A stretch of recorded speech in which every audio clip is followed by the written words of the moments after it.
जब शनि की दृष्टि मंगल और बुध के ऊपर पड़ती है तो वो जिस घर के अंदर मंगल बुध बैठे हैं उस घर से संबंधित जो भी रिश्तेदार होगा उसके खानदान में कोई ना कोई पागल होगा। अपने आप के साथ बात करके अपनी कमियां स्वयं तलाश करके उनके ऊपर काम करना है। जो इंसान लगन कुंडली से प्रेडिक्शन करेगा वो जिंदगी में कभी भी ढंग का ज्योतिषी नहीं बन सकता। ऐसा इंसान जितना मर्जी प्रयास कर ले नौकरी पे टिकेगा नहीं। अगर गलती से लग भी गई तो बदनाम होके हो सकता है जेल यात्रा भी कर ले।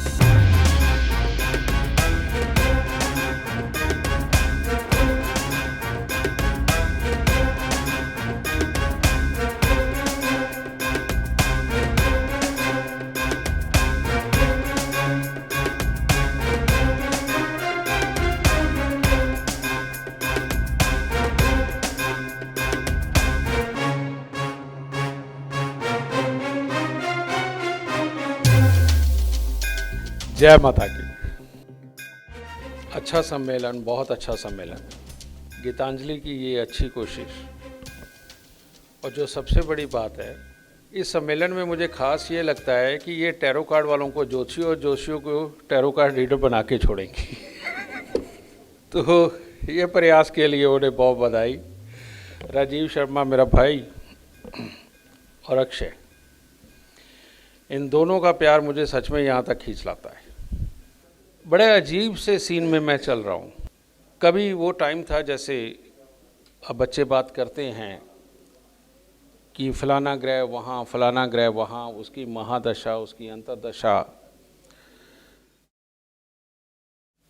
और ऐसा होगा वैसा होगा। पिछले कुछ महीने हो गए हैं बिल्कुल इंटरेस्ट सा ख़त्म हो गया है। वो इसलिए हो गया कि पीछे से मैं बोलता आ रहा हूँ पहले काफ़ी समय से कि मैंने वशिष्ठ ज्योतिष बनाया है। आप वैदिक करते हैं, लाल किताब करते हैं, केपी करते हैं। ऐसा नहीं हो सकता था कि अब कोई और ज्योतिष नहीं बन सकता। वो बनाया है मैंने, उसका नाम रखा है लाल किताब अमृत वशिष्ठ ज्योतिष। उसका रीज़न ये है कि इतना आसान है कि सिर्फ सच में अगर किसी का 3 साल का कोर्स हो जाता है तो वो अपने आप में पूर्णतः पारंगत होगा किसी की भी जन्म कुंडली देख के कुछ भी बताने में। जैसे राकेश डागर को आप जानते हैं, उन्होंने 30 सेकंड के लिए अपने बच्चे की कुंडली दिखाई। मैं कहा इसको पढ़ा मत, मैं इसको बिजनेस करवा दे, तेरा बेटा तेरे जैसे 250 आदमियों को नौकरी पे रखेगा। ये बोलना। इसी प्रकार से आपने देखा होगा मैं जहाँ भी सम्मेलनों पे जाता हूँ वहाँ पर मैं लोगों की जन्म कुंडली देखता हूँ और 1.5 मिनट से ज़्यादा नहीं देता मैं। 1.5 मिनट के अंदर उसका पास्ट, प्रेजेंट और फ्यूचर बताता हूँ। यहाँ तक के लिए आपको अपने आप को साबित नहीं करना, अपने आप के साथ बात करके अपनी कमियां स्वयं तलाश करके उनके ऊपर काम करना है। और जब तक आप साबित करने के लिए और कच्चे पक्के रह कर के कमाने के लिए काम कर रहे हैं तब तक आप ज्योतिषी नहीं बन सकते। चला मैं भी ऐसे ही था, लेकिन जब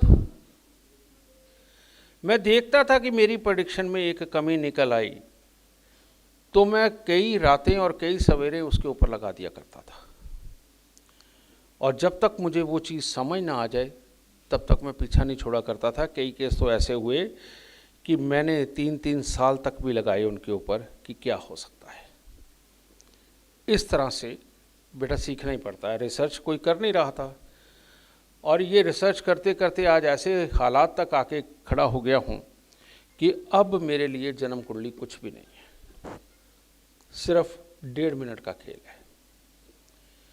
आज आप सबको जो मैं देके जाऊँगा आज आप ऐसे हैरान हो जाएंगे और अभी बैठे बैठे आपके दिमाग में आपकी जन्म कुंडलियाँ हैं। पर मैं आपको एक बात बता दूं, जिस इंसान ने भी लगन कुंडली से अपनी कुंडली देखी वो आज भी धोखा खाने वाला है और मुझे गलत कहने वाला है। लगन कुंडली मेरे हिसाब से, बाकियों की मैं कोई बात नहीं करता, मैं किसी विद्वान को कोई चैलेंज नहीं कर रहा, हर किसी की अपनी अपनी विद्या है। मेरे हिसाब से लगन कुंडली जीरो होती है, कुछ नहीं होती। और जो इंसान लगन कुंडली से प्रेडिक्शन करेगा वो जिंदगी में कभी भी ढंग का ज्योतिषी नहीं बन सकता। ये आप सबको खुले में मैं कह रहा हूं, और उसकी प्रेडिक्शनें सच नहीं हो सकती। हाँ, वैदिक का कोई बहुत विद्वान इंसान जो पहले भाव स्पष्ट करे, ग्रह स्पष्ट करे, उसके अनुसार उनको तोल करके चले, तो वो विद्वान के लिए तो कुछ भी मुश्किल नहीं है, उसके लिए कुछ भी मुश्किल नहीं है, क्योंकि बेस तो हमारा वैदिक ही है। लेकिन हुआ क्या, वैदिक ज्योतिष करने वाले सिर्फ लगन चार्ट को देख के जब बोलना शुरू करते हैं तो उनकी कितनी बातें गलत हो जाती है, मेरे से ज़्यादा तो आप जानते हो। तो इसीलिए सबसे बेहतरीन है आप अपने सामने कस्प कुंडली बना करके रखें और फिर बोलना शुरू करिए। देखो, आपको भी एक गर्व होगा आपके अपने ऊपर कि हाँ, हम जो बोल रहे हैं वो सही है। तो कुंडली कस्प होनी चाहिए, पहली बात ये। दूसरा, अक्षय भाई ने अभी एक बात कही मेंटली डिस्टर्ब की, मनोवस्था के खराब होने की, और उन्होंने कहा कि जैसे जैसे पूर्णमासी आती है वैसे वैसे पागल खानों के अंदर स्टाफ की छुट्टी भी कैंसिल कर दी जाती है, बल्कि बढ़ा दिया जाता है। तो आप सबको मैं बता दूं, इसके अंदर सच में बहुत बड़ा रोल है चंद्रमा का, लेकिन इसमें चंद्रमा का कोई रोल नहीं है। ये मेरी नई खोज है और जो मैंने वाकई में इस तरह के लोगों के ऊपर बहुत अप्लाई करके देखी, और आप भी करके देखिएगा, आपको सब मिलेगा। कैसे? मैं भी यही समझता था जो अक्षय भाई बोल के गए, क्योंकि इनकी मेरी स्टडी सेम है। हम जब बात करते हैं तो उन्हीं बातों पे इकट्ठे आते थे। जब भी आपको पता, आपके शरीर के अंदर 70-75% पानी है। पानी का मतलब वही जो खून है हमारे अंदर बह रहा, वो है। तो ये चंद्रमा का कारक है या चंद्रमा इसके कारक हैं। लेकिन इंसान के पागल होने का जो संबंध है, पागल तो वही होगा जिसके पास बुद्धि नहीं होगी। पागल वही होगा जिसके पास बुद्धि नहीं होगी। और जिसका राहु क्या है? राहु है हमारी देखने की शक्ति, हमारी सुनने की शक्ति, हमारे बोलने की शक्ति, सूंघने की शक्ति, यानी कि वो सर है ना, तो ये सारा राहु है। तो एक पागल इंसान के पास क्या होता है? उसको पता नहीं उसने सूंघना क्या है, उसको पता नहीं उसने देखना क्या, उसने सुनना क्या है, उसको बोलना क्या है। जिसको ये सुध नहीं होती वही तो पागल होता है, यानी कि राहु का खराब होना। और बुध का कैसे खराब होना? जब भी मंगल और बुध जन्म कुंडली के अंदर मिल जाते हैं तो लाल किताब के अनुसार उनका राहु स्वभाव शनि हो जाता है, यानी राहु खराब मंगल और बुध के मिलने से। और ऐसा इंसान पागल कब होता है? या उसके घर के अंदर, यानी कि अब अगर मान लो ये युति बन कहाँ रही है, 10वें घर में, 9वें घर में, 5वें घर में, चौथे घर में, पहले लगन में कहाँ हो रही है? या इनमें से मंगल और बुध में से कोई लगन का संबंध है? ये देखना जरूरी है। अब ऐसी अवस्था में जब मंगल और बुध मिल जाते हैं और उनके ऊपर जब शनि की दृष्टि पड़ जाती है, और वो भी खराब शनि की। खराब शनि कैसे होता है? केतु 7 से 12 में हो तो शनि खराब होता है, चाहे वो अपनी तुला राशि का क्यों ना बैठा हुआ हो। या और भी बहुत सारे लाल किताब के अंदर सीन बनते जो शनि को खराब करते हैं। तो जब शनि की दृष्टि मंगल और बुध के ऊपर पड़ती है तो वो जिस घर के अंदर मंगल बुध बैठे हैं उस घर से संबंधित जो भी रिश्तेदार होगा उसके खानदान में कोई ना कोई पागल होगा। मान लीजिए चौथे घर के अंदर शनि बैठे हैं खराब होकर के, मंगल बुध 10वें घर के अंदर है, मैंने ऐसे ऐसे घर के देखे हैं, ऐसे ऐसे लोगों की कुंडली देखी है कि जिनके एक ही घर के अंदर 5-5, 6-7 जने पागल हैं। ये बनाता पागल। अब आप कहोगे चंद्रमा का क्या संबंध है? ये सच है। चंद्रमा को कहा जाता है सब ग्रहों की मां। सब ग्रहों की मां क्यों है? क्योंकि कोई भी ग्रह हमारे शरीर के अंदर, इसी पानी के अंदर घुला हुआ हमारे अंदर वेग पैदा करता है, सोच पैदा करता है, डिसीजन मेकिंग यही देता है। हमारे को कमजोर करना, हमें स्ट्रांग करना यही देता है। एक योग मैंने क्लियर किया बस। दूसरा, सबसे पहले जब भी कोई इंसान पैदा होता है तो एक डिसीजन होता है कि घर में लकी बच्चा आया है या अनलकी आया है। क्योंकि एक बच्चे के पैदा होने के बाद परिवार मालो माल हो जाता है और एक बच्चे के पैदा होने के बाद परिवार बर्बाद हो जाता है। यह सत्य है। पर इसको तोलना कैसे? इसको हमने तोलना है चंद्रमा से। चंद्रमा और प्लस प्रेजेंट महादशा जिसके अंदर की वो बच्चा पैदा हुआ है। प्रेजेंट महादशा का ग्रह खराब हो, लाल किताब के अनुसार और किसी तरीके से नहीं, वो ग्रह खराब हो और जन्म कुंडली के अंदर चंद्रमा को चोट पड़ जाए, पर कैसी? जैसी मैं बताने जा रहा हूं, तो घर के अंदर की सुख शांति, रुपया पैसा, प्रॉपर्टी, मां के सुख सब खराब हो जाते हैं, सब खराब हो जाते हैं। तो आज आप नोट करिए कि चंद्रमा खराब कैसे होता है।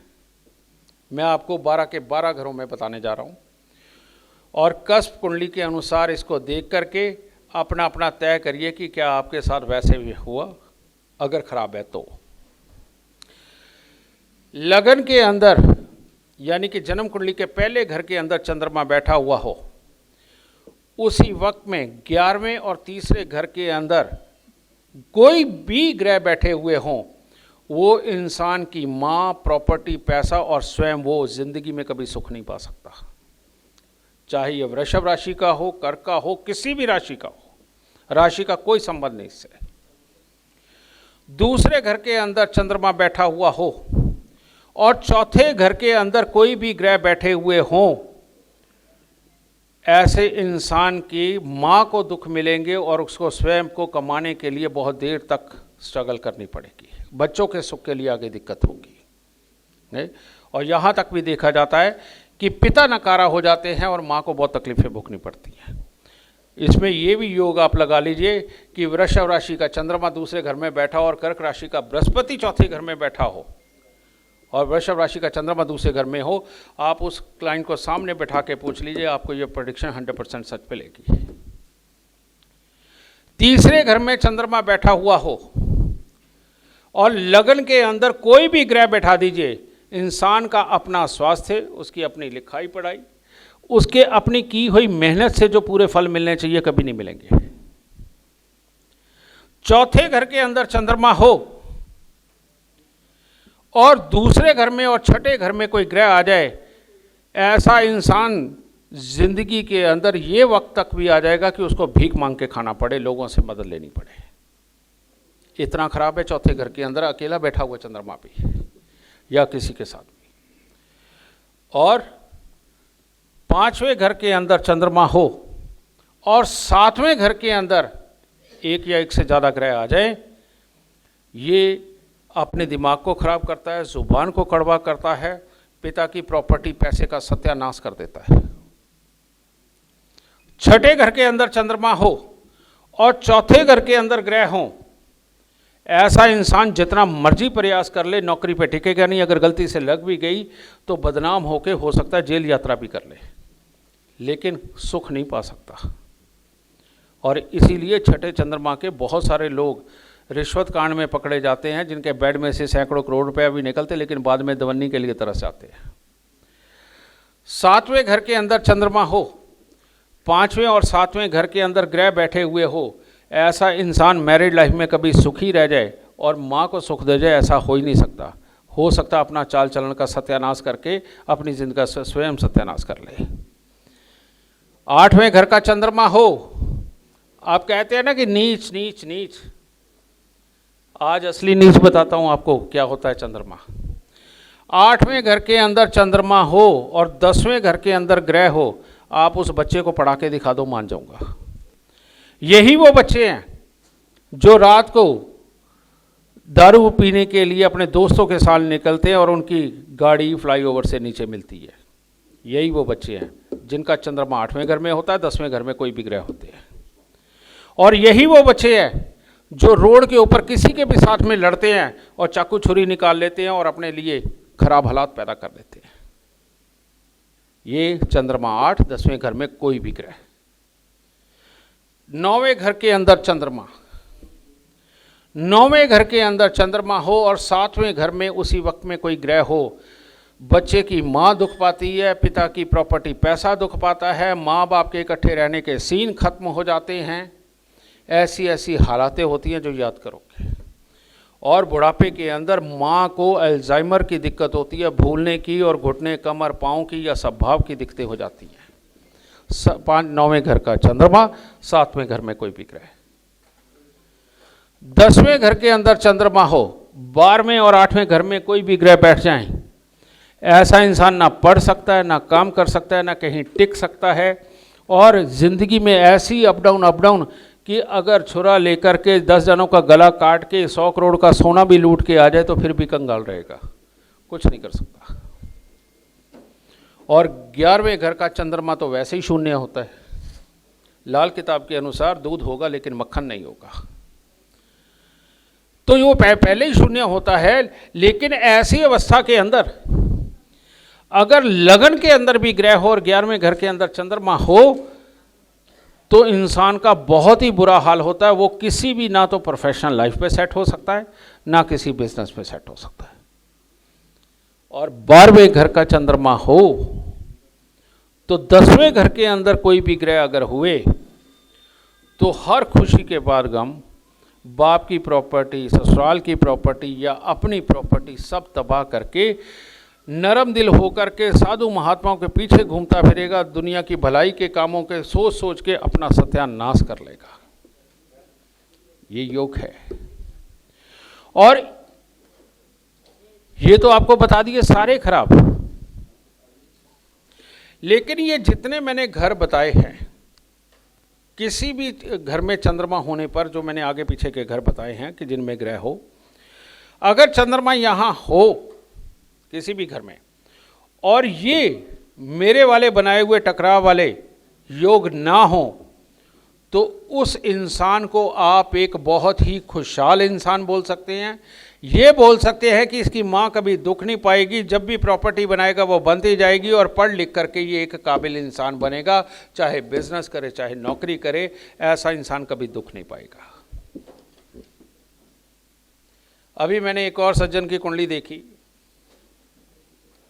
उन्होंने मेरे को कहा, कहते गुरुजी मेरा लगन नहीं, मेरे को पता है, पता नहीं ये वाला है, पता नहीं ये वाला। मैं कहा ला निकाल देखता हूँ। मैंने एक ही सवाल पूछा, मैं कहा माँ प्रॉपर्टी पैसे का क्या हाल रहा?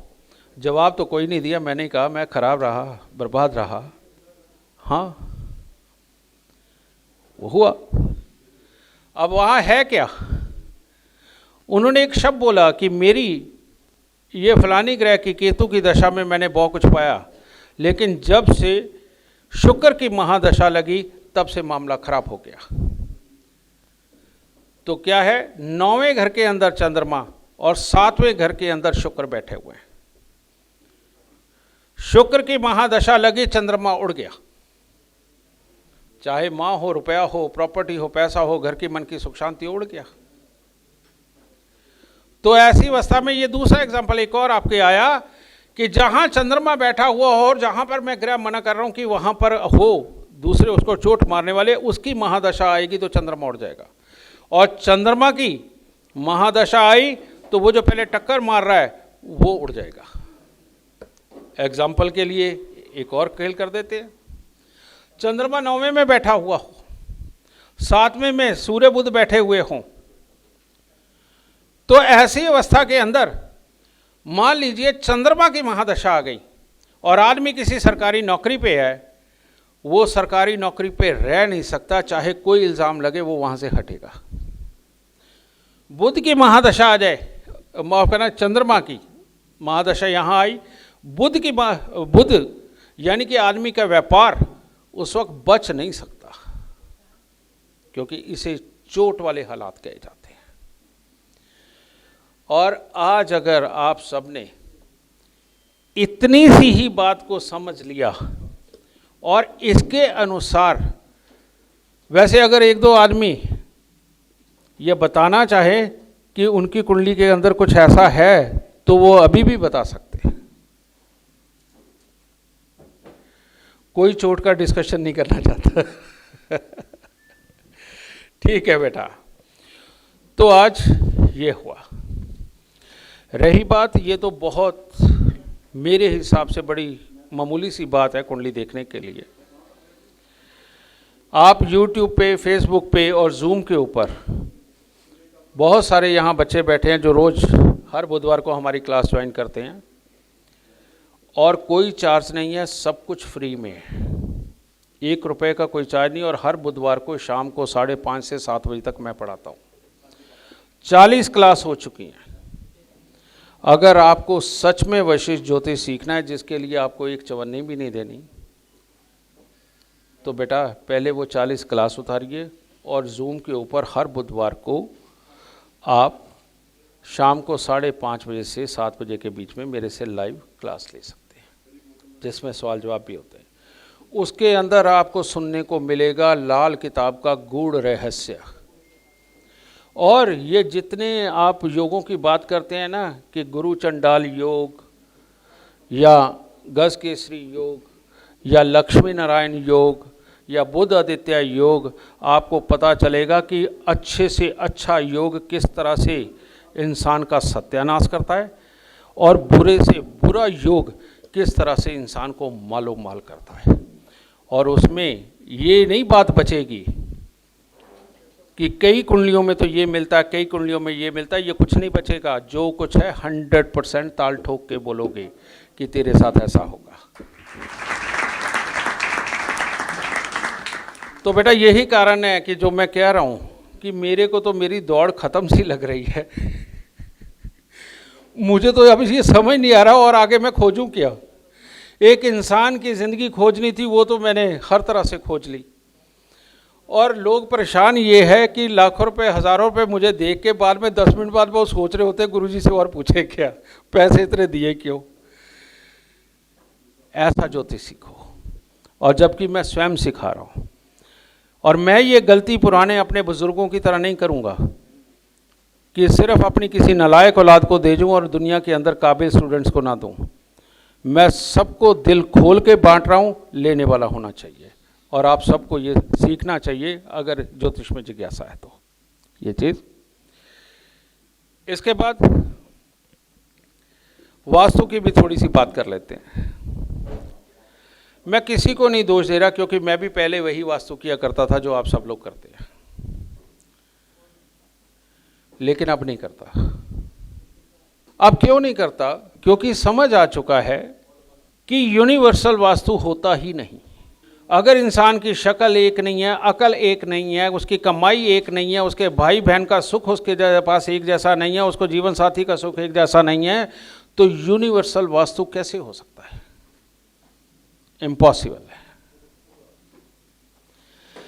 लेकिन ये बात सत्य है कि वास्तु बहुत बड़ी चीज़ है, मैं भी मानता हूँ। लेकिन करते करते मैं पहुँच वहाँ गया कि जहाँ मैं अब इस वास्तु को नहीं मानता। जन्म कुंडली के अंदर आपको ढूंढना पड़ेगा भाग्य का ग्रह, ऐसा ग्रह जो जाग भी रहा हो और उसको कोई चोट ना पड़ रही हो। एग्जाम्पल दे देता हूं। मान लीजिए मंगल बैठे हैं 11वें घर के अंदर और तीसरे घर में या 5वें घर में कोई भी ग्रह बैठे हुए हैं। मंगल बैठे हैं 9वें घर के अंदर, तीसरे में या 5वें में कोई ग्रह बैठा हुआ है, ठीक है, ये जागता हुआ ग्रह माना जाएगा, ये मंगल जागता हुआ माना जाएगा। और जब मान लीजिए शनि तीसरे में बैठे हैं और मंगल 9वें में बैठे या 11वें में बैठे हुए हैं, तो ये शनि भी जागते हुए माने जाएंगे। 10वें घर में कोई ग्रह बैठा है, चौथे घर के अंदर कोई ग्रह बैठ करके उनको जगा रहा है, माने जाएंगे ये जागते हुए। तो जन्म कुंडली के अंदर ये जागता हुआ ग्रह तो मिल जाएगा, लेकिन जो मैंने अचानक चोट वाला सिस्टम बताया है चंद्रमा का, उस हिसाब से उस ग्रह को किसी भी दूसरे ग्रह की चोट ना पड़ती हो। ऐसा ग्रह अगर आपने जन्म कुंडली के अंदर एक भी ढूंढ लिया ना, तो वो जिस घर में बैठा हुआ है, चाहे वो 7वें घर में बैठा है, तो साउथ वेस्ट का मकान लो, और जो उस ग्रह का नंबर है उस ग्रह का नंबर वाला मकान लो। जिंदगी में कभी चोट नहीं खाओगे, उस घर के अंदर रहते हुए इंसान मालो माल रहेगा, कभी दुखी नहीं होगा। ये आज सबसे छोटा तरीका बताया वास्तु का। तो आज के लिए इतना ही। जय माता की। माता रानी सुख दे, खुश रहो।